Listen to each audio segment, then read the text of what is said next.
Hey guys, welcome back to my channel Anamika lifestyle. তোমরা কেমন আছো? আশা করি তোমরা ভালো আছো, আমিও ভালো আছি। তো এখন আমি আমার ব্লগটা শুরু করছি। তো আজকে আমি তোমাদেরকে আমার রান্নাটা শেয়ার করব। আমি কি রান্না করেছি তো সেইগুলো তোমাদের সাথে শেয়ার করব। ঠিক আছে, তো তোমরা দেখতে থাকো। এখন তোমরা চলো আমার সাথে রান্নাঘরে। তো আমি বসিয়েছি পটল ভাপা। তো পটল ভাপা আমি কিভাবে বানাবো, একটু জিরের গুঁড়ো, হলদি, আদা, শস্য আর লবণ দিয়ে সুন্দর করে মশলাটাকে করে নিয়েছি।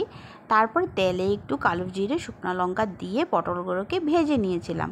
তারপরে মশলা দিয়ে একটু কাজু বাদাম দিয়ে সেটাকে সুন্দর করে মাখা মাখা করে অল্প ঢেকে ওকে ফাইনালি আমার পটলটা মোটামুটি হয়ে গেছে। তো তোমরা দেখো এখন কিভাবে পটলটা সেদ্ধ হচ্ছে।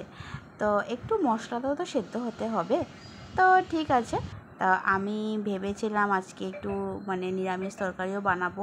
তো কেন কি একটু আমাদের নিরামিষ ছিল, তো তার জন্য নিরামিষ তরকারিটা তোমাদের সাথে শেয়ার করতে পারিনি। এখন নেক্সট আইটেম বানাচ্ছি পনির। তো পনিরটা বানিয়েছি কোয়াশ আলু দিয়ে। পনিরটাকে একটু ভেজে নিয়ে তারপরে সব মশলা দিয়ে কোয়াশ আলু দিয়ে সুন্দর করে মাখা মাখা করে, আমার যেটা ফেভারিট, আমার ঝোল বেশি ভালো লাগে না। তো ফাইনালি তরকারিটা রেডি।